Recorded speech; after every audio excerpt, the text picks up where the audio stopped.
ஆன்மீக அன்பர்கள் அனைவருக்கும் வணக்கம். நாம் நம்மளுடைய சேனலில் தொடர்ந்து நிறைய சுவாரஸ்யமான ஆன்மீகம் சார்ந்த தகவல்களை தாங்க பார்த்துட்டு வந்துட்டு இருக்கோம். அந்த வரிசையில் இன்றைய பதிவில் நம்ம என்ன பார்க்க போகிறோம் அப்படின்னா, வரக்கூடிய ஜனவரி மாதம் 28ஆம் தேதி அன்று நிகழக்கூடிய அற்புதமான அமாவாசையை பற்றிய சுவாரஸ்யமான ஒரு தகவல்களை தாங்க தெரிஞ்சுக்க போகிறோம்.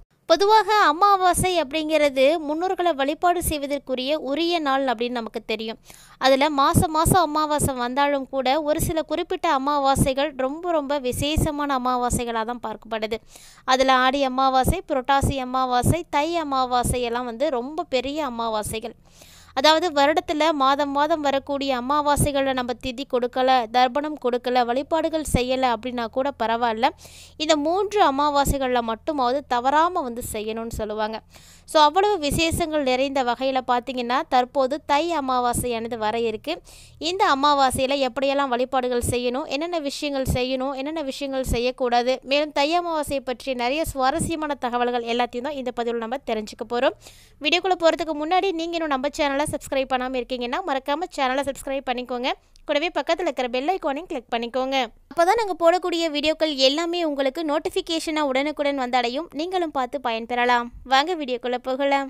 2025ஆம் ஆண்டினுடைய முதல் அமாவாசையாக வரக்கூடியது தான் தை அமாவாசை. ஜனவரி மாதம் 29ஆம் தேதி புதன்கிழமை அன்னைக்கு வந்திருக்குங்க. ஆனால் அமாவாசை திதி ஆரம்பமாகக்கூடியது அப்படின்னு பார்த்தீங்கன்னா 28ஆம் தேதி இரவு 8:10 துவங்க ஆரம்பிச்சிடுது. ஸோ 29ஆம் தேதி இரவு 7:21 வரைக்குமே அமாவாசை திதி தான் இருக்குது. ஸோ அன்றைய தினம் பார்த்திங்கன்னா பெருமாளுக்கு உரிய நட்சத்திரமான திருவோண நட்சத்திரமும் இணைந்து வந்திருக்கு.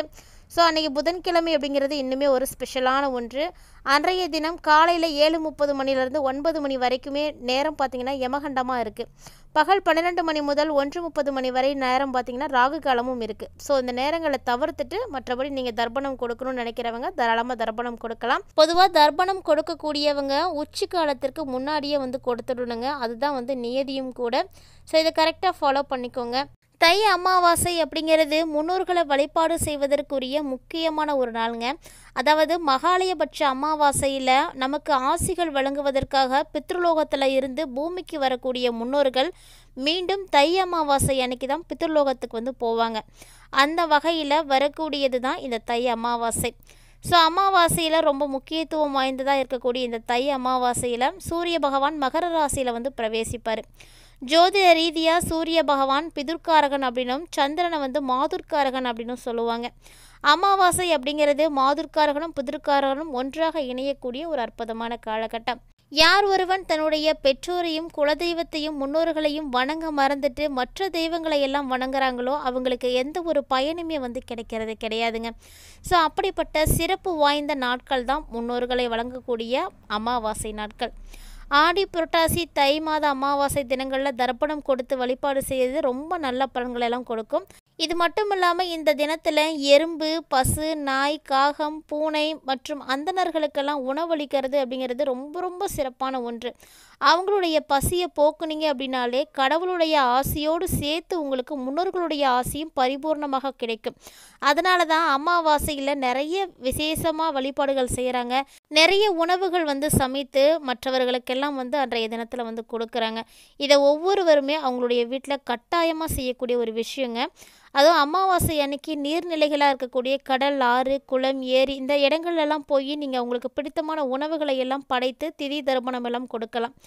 ஏழை எளியவர்களுக்கு உங்களால் அன்றைய தினத்தில் முடிந்த அளவுக்கு அன்னதானம் கொடுங்க, வஸ்திர தானங்கள் பண்ணலாம். இது போல் நீங்கள் செய்யக்கூடிய தான தர்மங்கள் ஒவ்வொன்றுமே உங்களை மட்டும் கிடையாது, உங்களுடைய சந்ததியினரையும் சிறப்பாக வாழ வைக்கும். ஸோ எந்த ஒரு வழிபாடுகளுமே நம்மளுடைய சந்ததியினரும் சிறப்பாக இருக்கணும் அப்படிங்கிறதுக்காக செய்யக்கூடியது தான். அவங்க நல்லபடியாக இருக்கணும் அப்படின்னா முன்னோர்களை நல்லபடியாக பார்த்துக்கோங்க. ஒரு சிலர்லாம் பார்த்திங்கன்னா முன்னோர்கள் வீட்டில் இருப்பாங்க, அவங்க வாழக்கூடிய நாட்களில் அவங்கள ஒழுங்காக பார்த்துக்காமல் இருந்திருப்பாங்க. அப்படிப்பட்டவங்க விடக்கூடிய சாபங்கள் தான் நம்மளுடைய குல சாபங்களாகவே இருக்குது. பொதுவாக அமாவாசை தினத்தில் அன்னம், கருப்பு உளுந்து, கருப்பு எள், வெல்லம், உப்பு, ஆடைகள் இதை எல்லாத்தையும் ஏழை எளியவர்களுக்கு தானமாக கொடுக்கலாம். புண்ணியங்கள் செய்யக்கூடிய ஒரு செயல் அப்படின்னு இதெல்லாம் சொல்லுவாங்க. அதோடு நம்ம விட்டு மறைந்த முன்னோர்களுடைய ஆசையையும் அது பெற்று கொடுத்துடும். ஸோ இந்த தை அமாவாசை தினத்தில் இந்த செயல்களை எல்லாம் செய்கிறதுனால ரெட்டிப்பு பலன்களை வந்து பெற முடியும். ஸோ கண்டிப்பாக நீங்களும் தை அமாவாசையில் இது போன்ற விஷயங்கள் எல்லாம் செய்து அதற்குரிய பயன்களை அடைங்க. இப்படி செய்கிறதுனால முன்னோர்கள் பார்த்திங்கன்னா நற்கதி அடைந்து அவங்களுடைய பசிகளானது தீர்ந்து போகும். நம்மளை மட்டும் கிடையாமல் ரோக பிணிகளில் இருந்தும் பிரச்சனைகளில் இருந்தும் நம்மளை வந்து விடுவிப்பாங்க. பொதுவாக அமாவாசையில் பிறந்திருக்கக்கூடிய குழந்தைகள் பார்த்திங்கன்னா மூளை பிற்காலத்தில் அதிவேகமாக வேலைகளை எல்லாம் செய்யும். இது விஞ்ஞான ரீதியாகவே நிரூபிக்கப்பட்டிருக்கக்கூடிய ஒரு உண்மையும் கூட. அதனால தான் அமாவாசையில் பிறந்தவங்க புத்தி கூர்மையாக வந்து செயல்படுவாங்க.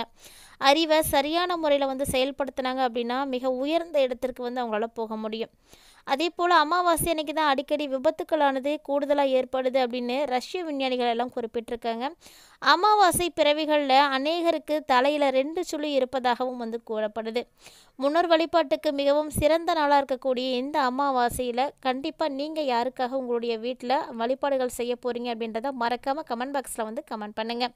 இவ்வளவு சிறப்புகளை பெற்றிருக்கக்கூடிய அமாவாசை தினத்தில் என்ன விஷயங்களை செய்யணும் செய்யக்கூடாது அப்படின்றத பற்றிலாம் ஆல்ரெடி நம்மளுடைய சேனலில் நிறைய போஸ்ட் இருக்குங்க. இது வரைக்கும் நீங்கள் பார்த்ததில்லை அப்படின்னா மறக்காமல் விசிட் பண்ணி பாருங்கள். இப்போ என்ன மாதிரியான மாற்றங்களை ரிஷபராசி என்பவர்கள் அமாவாசைக்கு அப்புறமா அடைய போகிறாங்க அப்படின்றதையும் தெரிஞ்சுக்கலாம். ராசி மண்டலத்தில் 2வதாக இருக்கக்கூடிய ரிஷபராசி அன்பர்களுக்கு தை அமாவாசைக்கு அப்புறமா நிறைய விஷயங்களில் மாற்றங்கள் அப்படிங்கிறது கிடைக்க இருக்குங்க. அதுவும் பார்த்திங்கன்னா இந்த நாட்களில் உங்களுடைய குடும்பத்தில் மகிழ்ச்சியான ஒரு சூழ்நிலைகள் எல்லாம் இருக்கும். சுப நிகழ்ச்சிகள் ஏதாவது ஒன்று உங்கள் வீட்டில் வந்து நடக்கும். அதனால் உறவினர்கள் வந்து சேர்ந்து மகிழ்ச்சிகளை எல்லாம் நீங்கள் பரிமாறிக்கொள்ளக்கூடிய தருணங்கள் எல்லாம் ஏற்படும். பிள்ளைகளால் நிறைய அனுகூலங்கள் எல்லாம் உங்களுக்கு இப்போ இருக்குது. குறிப்பாக கணவன் மனைவிக்கு இடையே இருந்து வந்த மனக்கசப்புகள் கருத்து வேற்றுமைகள் எல்லாமே நீங்கி அந்யோன்யம் பார்த்திங்கன்னா அதிகரிக்க ஆரம்பிக்கும். இதுவரைக்கும் பிரிந்திருந்த கணவன் மனைவிகள் கூட இந்த காலகட்டங்களில் ஒன்று சேர்வதற்குரிய வாய்ப்புகள் எல்லாம் ஏற்படும். அதனால் இந்த நாட்களுக்காக ஏங்கிட்டு இருக்கக்கூடியவங்க காத்திருக்கக்கூடியவங்களாம் இந்த நாட்களை மிஸ் பண்ணிடாதீங்க. உறவினர்களுடைய வருகை உங்களுக்கு மிகப்பெரிய ஆதாயங்களை எல்லாம் இந்த நாட்களில் ஏற்படுத்தி கொடுக்கும். குறிப்பாக பார்த்தீங்கன்னா பழுதான மின்னணு சாதனங்கள் எல்லாம் இருக்குது வீட்டில் அப்படின்னா அதெல்லாம் இப்போ வந்து மாற்றி புதுசாக நீங்கள் வாங்குறதுக்கான அமைப்புகள் எல்லாம் இருக்குது. தந்தை வழியாக ஒரு சில சங்கடங்களானது ஏற்படலாம். ஸோ அந்த விஷயங்களில் மட்டும் கொஞ்சம் கவனமாக இருங்க. குறிப்பாக தந்தையினுடைய உடல் ஆரோக்கியத்தில் கூட நல்ல ஒரு அக்கறை வந்து இருக்கணும். தேவையில்லாத விஷயங்களில் அவங்கள வந்து ஈடுபட விடாதீங்க. ஏன்னா நிறைய பிரச்சனைகள் எல்லாம் இருக்குது. அவங்களுடைய ஆரோக்கியத்தை வந்து சீராக பராமரிச்சுக்கோங்க. ஆன்மீக நாட்டமும் இந்த நாட்கள் உங்களுக்கு அதிகமாக இருக்கும். நீண்ட நாட்களாக ஒரு சில இடங்களுக்கு போகணும் அப்படின்னு நினச்சிட்டு இருக்கக்கூடியவங்களுக்கெல்லாம் இது ஒரு அற்புதமான ஒரு டைமிங்னு சொல்லலாம். சில நினைத்த வெளிமாநிலங்கள் எல்லாமே நீங்கள் போயிட்டு வருவீங்க. மேலும் புண்ணிய தலங்களுக்கு போயிட்டு வரதுக்கான வாய்ப்புகள் கூட உங்களுக்கு ஏற்படும். ஸோ நீங்கள் எங்கே போகணும் அப்படின்னு நினைக்கிறீங்களோ தவறாமல் வந்து போயிட்டு வாங்க. குடும்ப உறுப்பினர்கள் உங்களுடைய ஆலோசனைகளுக்கு ரொம்பவே முக்கியத்துவம் வந்து கொடுப்பாங்க.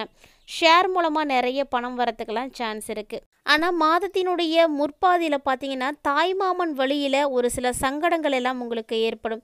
இருந்தாலும் அதனால் பாதிப்புகள் அப்படிங்கிறது உங்களுக்கு பெரிய அளவில் ஏற்படாது. ஸோ உணவு விஷயத்தில் மட்டும் கொஞ்சம் கவனமாக இருந்துக்கோங்க.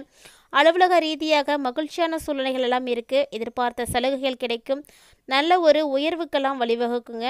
சக ஊழியர்கள் கேட்கக்கூடிய சந்தேகங்களை நீங்கள் தீர்ப்பதோடு மட்டும் இல்லாமல் அவங்களுடைய பணிகளுக்காக உதவிகளும் வந்து செய்வீங்க. தொழில் மற்றும் வியாபாரம் செய்யக்கூடியவங்க எவ்வளவுக்கு எவ்வளவு உழைக்கிறீங்களோ அவ்வளவுக்கு அவ்வளவு உங்களுக்கு லாபம் கிடைக்கும். பற்று வரவுகள் எல்லாமே ரொம்பவே சுமூகமாக வந்து இருக்குது. மறைமுக போட்டிகளை எல்லாம் முறியடித்து காட்டுவீங்க. சக வியாபாரிகளோட ரொம்ப இணக்கமாக வந்து இருக்கிறது ரொம்பவே நல்லது. மேலும் இந்த நாட்களில் குடும்பத்தை நிர்வகிக்கக்கூடிய பெண்களுக்கு எப்படி இருக்கும் அப்படின்னா கொஞ்சம் சிரமமாக தாங்க இருக்கும். ஆனாலுமே கூட பெரிய அளவில் பாதிப்புகள் அப்படிங்கிறத எதுவும் நீங்கள் சந்திக்க மாட்டீங்க. குறிப்பாக அலுவலகத்துக்கு போகக்கூடிய பெண்களாக இருக்கீங்க அப்படின்னா அலுவலகத்தில் பணி சுமை பார்த்திங்கன்னா அதிகமாக தான் இருக்கும். இருந்தாலுமே கூட தைரியத்தோடு நீங்கள் எல்லாத்தையுமே ஃபேஸ் பண்ணி முடிக்கலாம். நல்ல ஒரு பலன்களும் வந்து கிடைக்கும்.